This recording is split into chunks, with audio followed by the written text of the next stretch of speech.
সেইখান থেকে কর্মরত হয়ে হ্যাঁ ওইখান থেকে এসে তারপরে 2000 সালে রিটায়ারমেন্ট করলাম। এটা আরও চাকরি করার ছিল, সুযোগ ছিল, কিন্তু পারিবারিক কারণে আমি চলে আসতে হয়। এবং তারপর থেকে আমার একটি মেয়ে বিএলএলবি কমপ্লিট করেছে, অ্যাডভোকেট হয়েছে। আর আমি হাইকোর্টে আছে তো না, উনি ল চেম্বার করেছে, হাইকোর্ট এবং মাঝখানে বিভাগে ল চেম্বার। এই যে আপনি স্নান বিভাগে কাজ করেছেন ভারতের হয়ে, দেশের হয়ে, আপনি আমাদেরকে রাতের ঘুমটা যাতে আমরা স্বস্তিতে ঘুমাতে পারি সেই কাজে আপনি ছিলেন। আপনার কেমন অনুভূতিটা কেমন লাগে?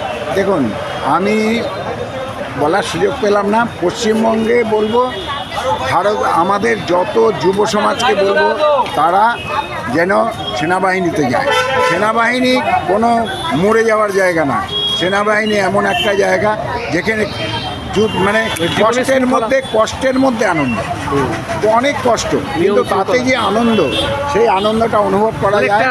অন্তরে একটা অনুভব করেন যে দেশের জন্য কিছু করছি, দেশের জন্য, মানুষের জন্য। এই যে মানসিক আনন্দ, শুধু তাই নয়, খাওয়া দাওয়া আছে সমানভাবে, খাওয়া দাওয়া, পরিশ্রম আছে সমস্ত।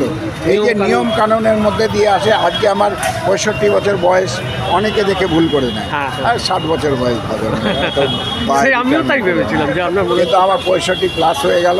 ঠিক আছে, তাও আমি আছি, নাকি কতদিন প্রভু রাখে, এইভাবে চলুক, দেখা যাক। আমি ঈশ্বরের কাছে প্রার্থনা করছি দাদা আরও শতায়ু হন এবং ভারতবর্ষের সাফল্য এবং শ্রীবৃদ্ধি উনি ওনার চোখে দেখে যান।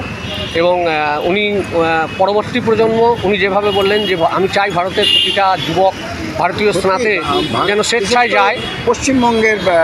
পশ্চিমবঙ্গবাসীকে যত যুব সমাজ আছে তাদের বলবো, তারা যেন নিজের ইচ্ছায় ভারতীয় সেনায় যায়।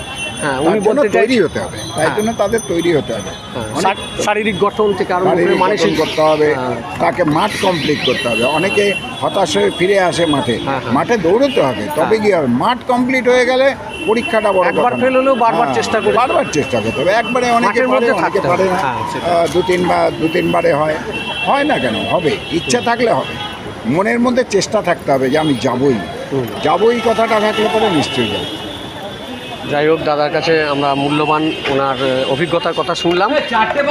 আমরা আশা করছি দেশবাসী হিসেবে, পশ্চিমবঙ্গবাসী হিসেবে, যে দাদা সুখে শান্তিতে বাকি জীবনটা কাটান। ধন্যবাদ দাদা, নমস্কার।